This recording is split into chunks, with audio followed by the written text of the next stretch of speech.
जय हिंद, वंदे मातरम। स्वागत है आप सभी का free exam zone YouTube channel पर। दोस्तों, आज की वीडियो बहुत इंपॉर्टेंट होने वाली है। आज हमने हिस्ट्री और पॉलिटी को मिलाकर के 100 प्रश्न लिए हैं। 50-50 प्रश्न हैं, तो आप लोग वीडियो को अंत तक देखना और अंत में कमेंट करके बताना कि आपको वीडियो कैसी लगी। बहुत महत्वपूर्ण प्रश्न है, पिछले वर्ष के एग्जाम में पूछे गए प्रश्न है, तो आप लोग पूरे ध्यान से एक एक प्रश्न को जरूर देखिएगा।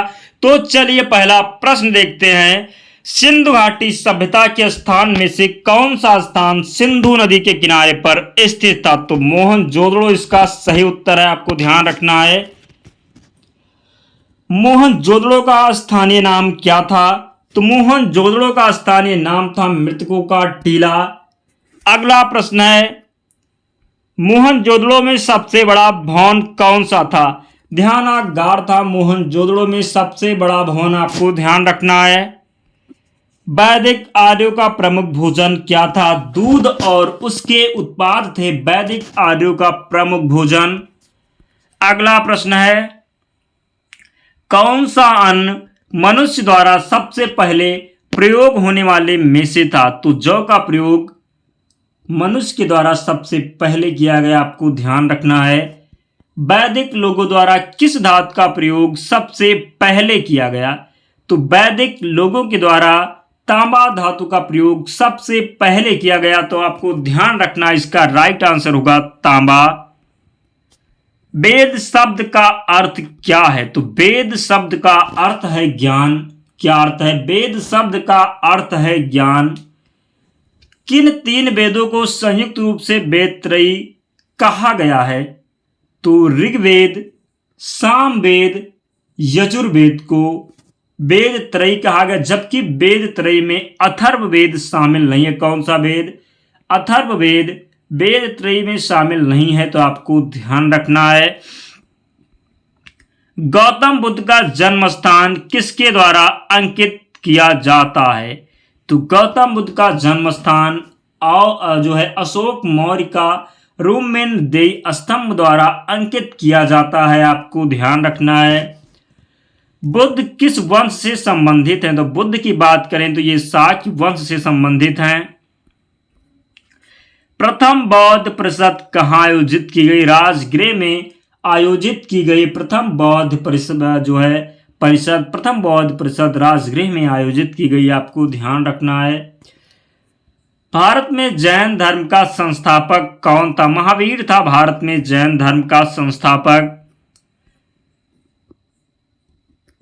जैन धर्म का पहला तीर्थंकर किसे माना जाता है? तो जैन धर्म का पहला तीर्थंकर ऋषभदेव को माना जाता है। वर्धमान महावीर ने परिनिर्वाण कहाँ प्राप्त किया? पावापुरी में परिनिर्वाण जो है वर्धमान महावीर ने प्राप्त किया, तो आपको ध्यान रखना है राइट आंसर होगा पावापुरी। जैन साहित्य को क्या कहते हैं? तो जैन साहित्य को अंग कहते हैं। क्या कहते हैं? अंग कहते हैं जैन साहित्य को। अशोक के प्रशासनिक नीति में भारी परिवर्तन किस घटना से आया? कलिंग युद्ध से आया अशोक के प्रशासनिक नीति में भारी परिवर्तन, आपको ध्यान रखना है। वह कौन व्यक्ति है जिनका नाम देवनाम प्रियदर्शी था? यह भी प्रश्न कई बार एग्जाम में पूछा गया है। तो मौर्य राजा अशोक का नाम था देवनाम प्रियदर्शी, आपको ध्यान रखना है। अशोक के शिलालेख किस लिपि में खुदे हुए हैं? तो ब्राह्मी लिपि में, आपको ध्यान रखना है। नेक्स्ट क्वेश्चन है, किसने कब पहली बार अशोक के शिलालेखों का अर्थ स्पष्ट किया? जेम्स प्रिंसेप 1837 में, आपको ध्यान रखना है।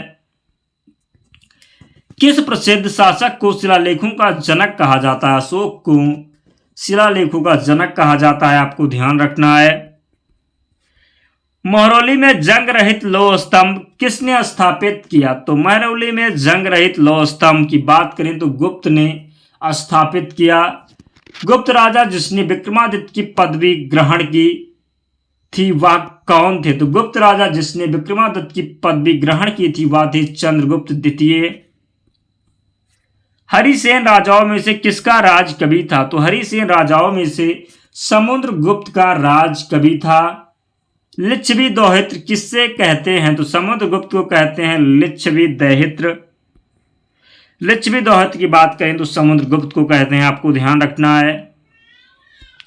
किसको अपनी विजय के कारण भारत का नेपोलियन कहा जाता है? समुद्रगुप्त को भारत का नेपोलियन कहा जाता है, आपको ध्यान रखना है। हर्षवर्धन को किसने पराजित किया था? तो हर्षवर्धन को पुलकेशिन द्वितीय ने पराजित किया था। हर्षवर्धन की आरंभिक राजधानी कहाँ थी? थानेसर थी हर्षवर्धन की आरंभिक राजधानी। किस प्रतिहार राजा ने प्रमाण की उपाधि ली थी? मिहिर भोज राइट आंसर होगा, आपको ध्यान रखना है। किस शताब्दी में दिल्ली का कुतुब मीनार बनाया गया था? 13वीं शताब्दी में दिल्ली का कुतुब मीनार बनाया गया था। वह दो वंशज कौन थे जिन्होंने खिलजी शासकों से तत्काल पहले और बाद में शासन किया था? गुलाम तथा तुगलक, आपको ध्यान रखना है। बाजार विनिमय प्रणाली किसने आरंभ की थी? अलाउद्दीन खिलजी ने। अगला प्रश्न है, भारत में चमड़े की प्रत्येक मुद्रा किसने प्रारंभ की? तो भारत में चमड़े की प्रत्येक मुद्रा किसने प्रारंभ की? मोहम्मद बिन तुगलक ने प्रारंभ की भारत में चमड़े की प्रत्येक मुद्रा। लोधी वंश का संस्थापक कौन था? बहलोल लोधी था लोधी वंश का संस्थापक, आपको ध्यान रखना है। भारत में प्रथम मुगल शासक कौन था? बाबर था भारत में प्रथम मुगल शासक। भारत का प्रथम मुगल बादशाह कौन था? बाबर था भारत का प्रथम मुगल बादशाह। पानीपत की द्वितीय लड़ाई किन दो सेनाओं के बीच लड़ी गई? अकबर तथा हेमू के बीच पानीपत की द्वितीय लड़ाई लड़ी गई, आपको ध्यान रखना है। महाभारत का फारसी में अनुवाद किसने किया था? हुदायूनी ने किया था महाभारत का फारसी में अनुवाद। अकबर के दरबार में सबसे प्रसिद्ध संगीतकार तानसेन का मूल नाम क्या था? तो अकबर के दरबार में सबसे प्रसिद्ध संगीतकार तानसेन का मूल नाम था रामतनु पांडे। दीन इलाही एक नया धर्म किसके द्वारा शुरू किया गया? तो दीन इलाही नामक एक नया धर्म जो है अकबर के द्वारा शुरू किया गया था, आपको ध्यान रखना है। विश्व प्रसिद्ध तख्त ए ताउस किस मुगल भवन में रखा गया? दिल्ली के लाल किले के दीवाने आम में रखा गया, आपको ध्यान रखना है। मोती मस्जिद निम्न से किस नगर में स्थित है? तो आगरा में स्थित है मोती मस्जिद, आपको ध्यान रखना है। नेक्स्ट क्वेश्चन है, किसे जिंदा पीर के नाम से भी जाना जाता है? औरंगजेब जो है जिंदा पीर के नाम से जाना जाता है, राइट आंसर होगा औरंगजेब, आपको ध्यान रखना है। नाना फडणवीस का मूल नाम क्या था? तो नाना फडणवीस का मूल नाम था बालाजी जनार्दन भानु, आपको ध्यान रखना है। शिवाजी के गुरु कौन थे? तो शिवाजी के गुरु थे रामदास। कौन? रामदास थे शिवाजी के गुरु।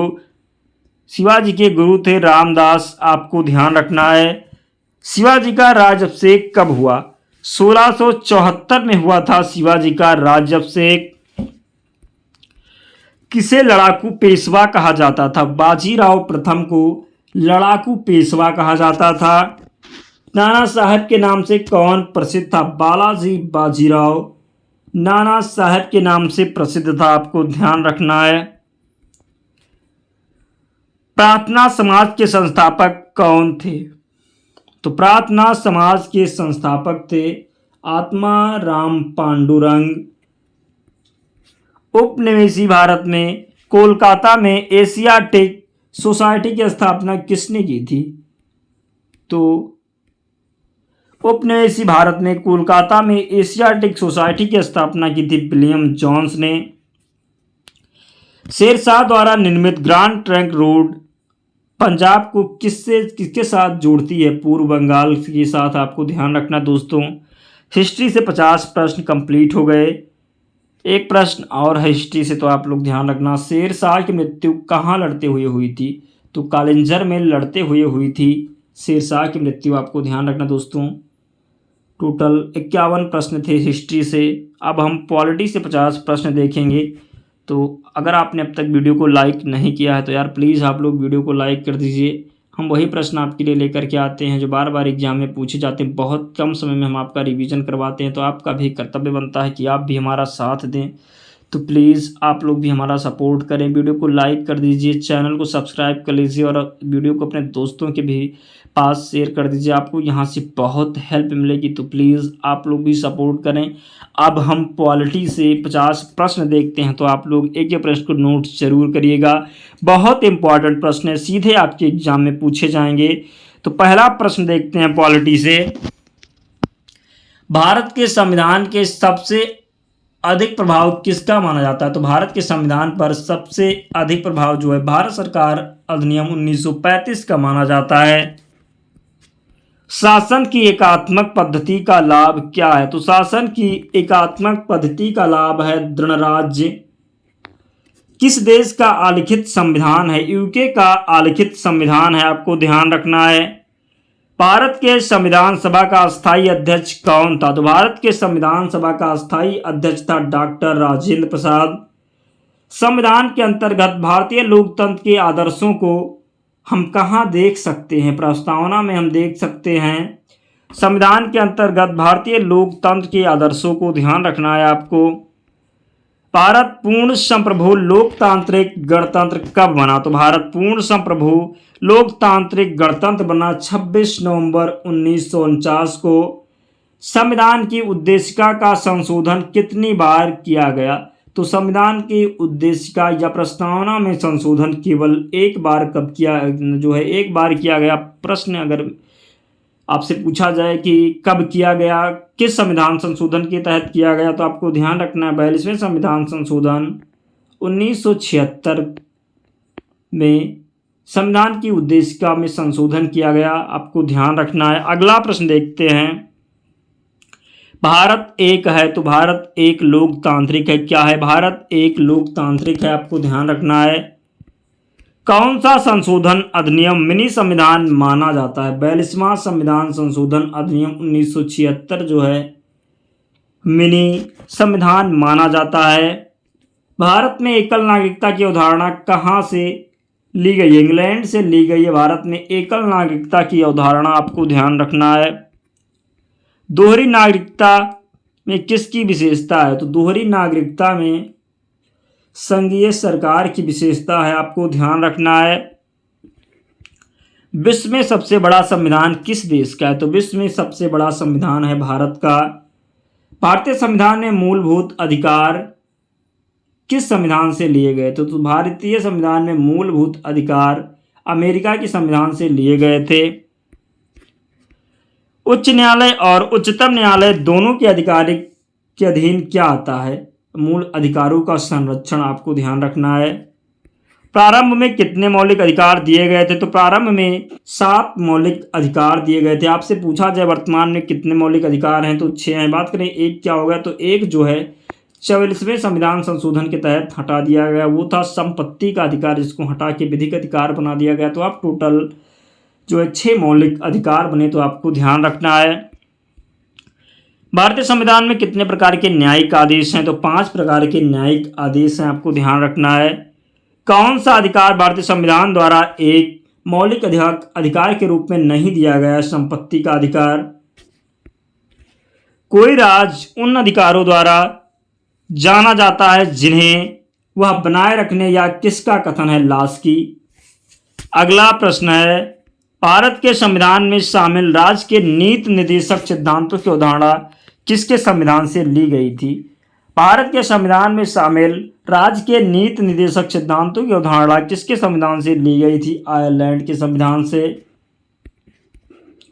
भारतीय संविधान के किस भाग में भारत को एक कल्याणकारी राज्य के रूप में स्थापित करने की बात कही गई है? राज्य के नीति निर्देशक सिद्धांत में, आपको ध्यान रखना है। उपराष्ट्रपति पदेन अध्यक्ष है, राज्यसभा का जो है उपराष्ट्रपति पदेन अध्यक्ष होता है। भारत का राष्ट्रपति किसका एक अभिन्न भाग है? संसद का एक अभिन्न भाग है भारत का राष्ट्रपति। वह कौन व्यक्ति था जिसे भारत के राष्ट्रपति के रूप में निर्विरोध चुना गया? डॉक्टर एन संजीव रेड्डी जो व्यक्ति था जिसे भारत के राष्ट्रपति के रूप में निर्विरोध चुना गया। राइट आंसर होगा डॉक्टर एन संजीव रेड्डी। संसद के दोनों सदनों का संयुक्त सत्र कौन बुला सकता है? राष्ट्रपति बुला सकता है संसद के दोनों सदनों का संयुक्त सत्र। राज्यसभा के सदस्य के लिए न्यूनतम आयु कितनी होनी चाहिए? तो राज्यसभा के सदस्य के लिए न्यूनतम आयु 30 वर्ष होनी चाहिए, आपको ध्यान रखना है। भारतीय संसद के संयुक्त सत्र की अध्यक्षता कौन करता है? लोकसभा का अध्यक्ष करता है। भारतीय संसद के संयुक्त सत्र की अध्यक्षता लोकसभा का अध्यक्ष करता है, आपको ध्यान रखना है।